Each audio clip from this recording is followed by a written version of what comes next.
Paano gawing private ang mobile number at email sa ating Facebook? Kapag hindi naka-private ang ating contact info sa Facebook, ay makikita ito ng kahit sino. At isa ito sa dahilan kung bakit ma-hack ang ating account. Gagamitin kasi ng hacker yung contact info para ma-hack ang ating account. Kung gusto mong malaman kung paano i-private ang email at mobile number sa ating Facebook account, panoorin mo ang video na to. Una, punta tayo ng Facebook apps.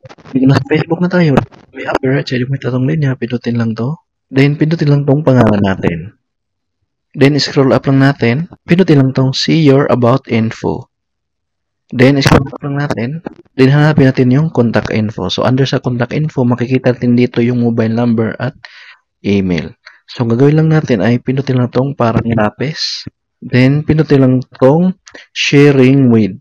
So, ilagay natin sa only me. Then, paglagay sa only me, pinutin lang tong save. Then, pati itong email natin. So, pindutin lang tong parang lapis. Then, pindutin lang tong sharing with. So, ilagay natin sa only me. Then, mailagay natin sa only me. Pindutin lang tong save. So, ganun lang kadali.